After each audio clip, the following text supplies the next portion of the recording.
Guess what? I was a bit early with praising the spring because winter has returned yesterday.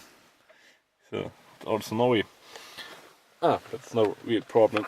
I think in about a week we will have real spring weather and it will get better.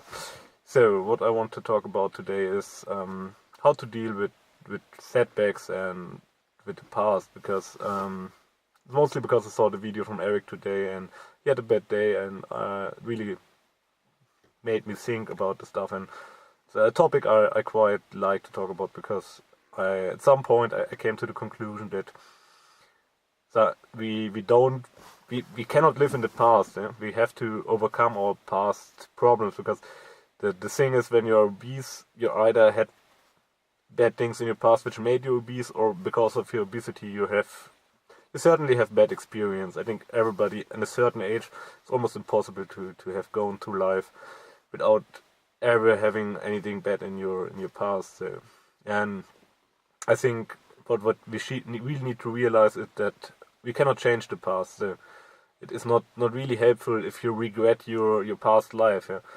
I know many people who are saying, "Oh, I regret this stuff, I regret this," but yes, sure, it was not good to do this, but you cannot change it. So we have to remember the past, but we should not live in the past. We should look forward in the future and in the now, because it does not help if I say, "Oh, I regret all the bad stuff I have done back then."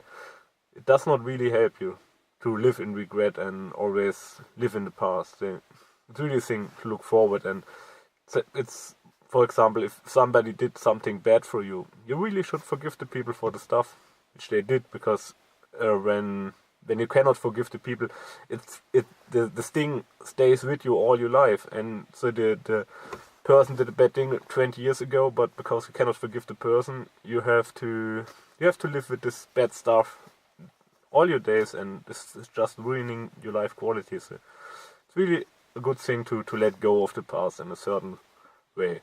So I mean, you should not forget where you come from, what you have lived through, but it should not dominate your life. You should be able in your everyday life to just go on and have no need to think about the bad stuff. So this is a really important point, I think. And same with having a bad day. It happens to everybody in the end. And I think that the main goal of our journey is that we come to a point where the good days we have outweighed the bad days, because we won't be able to have every day perfect. It will not be maybe this works for 1-2 months, but there will come a bad day, and it's a really important thing that when the bad day is there, that we just restart. It was just one day, yeah. Go out. You have to get up in the next morning, do your stuff, go back to normal, go back to the good times. Because what can happen, and what I think almost certainly happened to everybody here, when you have a bad day and you don't come out of this mood, it can turn into a bad week or a bad month. And yeah, a bad day does not hurt your journey at all or your overall progress, but a bad week, a bad month, this is really bad. It really sets you back like ages in your journey. So if it's just a day, the next morning stand up, it's a new day, try to make it better, improve yourself. Yeah, don't groom over the past. Yeah, it was just one day and you have to continue your work. So thank you very much for watching. Yeah, and see you guys soon. Bye bye.